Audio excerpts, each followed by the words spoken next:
नमस्कार दोस्तों, आज की वीडियो है हमारी मोटर वाहन अधिनियम की धारा 3 के बारे में। इससे पहले हमने धारा 1 और 2 के बारे में पढ़ लिया है।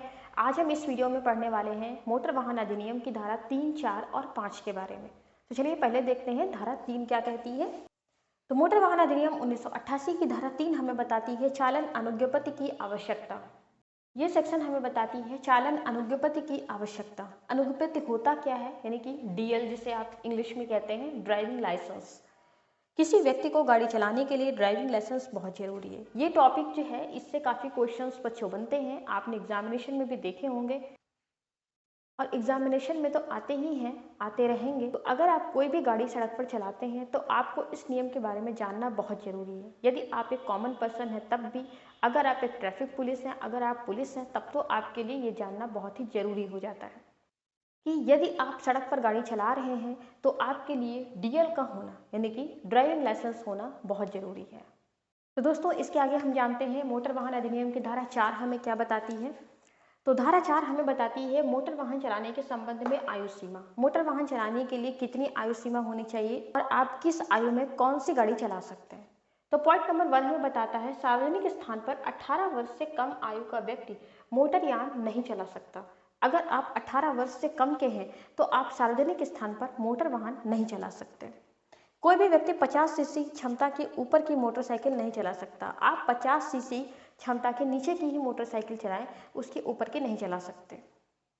पॉइंट नंबर 2 हमें बताता है 20 वर्ष से कम आयु का व्यक्ति सार्वजनिक स्थान पर यात्री वाहन नहीं चला सकता। यदि किसी व्यक्ति ने अपनी 20 वर्ष की आयु पूरी नहीं की है तो वह यात्री वाहन सार्वजनिक स्थान पर नहीं चला सकता। पॉइंट नंबर 3 हमें बताता है डीएल जिस वर्ग की गाड़ी को चलाने का मिला है वही चलाएं। ऐसा नहीं है आपने मोटरसाइकिल चलाने का डीएल बनवाया है और आप कार चला रहे हैं, यानी कि आपने ड्राइविंग लाइसेंस कार चलाने का बनवाया है और आप चला रहे हैं ट्रक या डंपर। तो इस तरह से जिस गाड़ी को चलाने के लिए, जिस वर्ग की गाड़ी को चलाने के लिए आप डीएल बनवाएं, उसी वर्ग की गाड़ी को आप चला सकते हैं। इसमें तीनों पॉइंट्स के थ्रू व्यक्ति की एज को डिफाइन कर दिया गया है कि किस एज में कौन सा व्यक्ति कौन सी गाड़ी और कैसे चला सकता है। तो दोस्तों इस वीडियो में अब हम पढ़ने वाले हैं अपनी लास्ट सेक्शन, यानी कि अपनी आखिरी धारा मोटर वाहन अधिनियम की धारा 5। तो आज हम इसमें 3 और 4, 5 को ही पढ़े हैं। तो अब हम देखेंगे धारा 5 हमें क्या बताती है। धारा 5 हमें बताती है स्वामियों का उत्तरदायित्व, यानी कि रिस्पॉन्सिबिलिटी ऑफ ओनर। तो रिस्पॉन्सिबिलिटी ओनर की कब और कहाँ होगी। इससे पहले हमने मोटर वाहन अधिनियम की धारा 3 पढ़ी, उसमें बताया गया ड्राइविंग लाइसेंस। तो यदि कोई व्यक्ति गाड़ी चला रहा है और उसका ड्राइविंग लाइसेंस नहीं बना है, आपने उसे गाड़ी दे दी है चलाने के लिए और उसका ड्राइविंग लाइसेंस नहीं बना है, तो पकड़ा कौन जाएगा? ओनर, यानी कि जो गाड़ी का मालिक होगा वही पकड़ा जाएगा। फिर पॉइंट नंबर 4 हमें क्या बताता है। पॉइंट नंबर 4 हमें मोटर वाहन चलाने वाले व्यक्ति की आयु सीमा को निर्धारित करता है, जो हमने इससे पहले पढ़ी।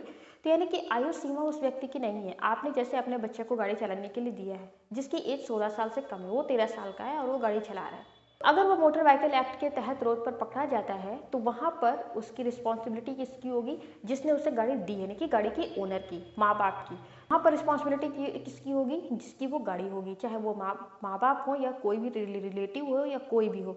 तो गाड़ी जिसकी होगी पकड़ा वही जाएगा। मोटर वाहन अधिनियम 1988 की धारा हमें यही बताती है कि अगर सेक्शन 3 का, अगर मोटर व्हीकल एक्ट के सेक्शन 3 का और सेक्शन 4 का वायलेशन होता है, उल्लंघन होता है, तो वहां पर सेक्शन 3 और 4 के वायलेशन का रिस्पॉन्सिबिलिटी सेक्शन 5 उठाता है।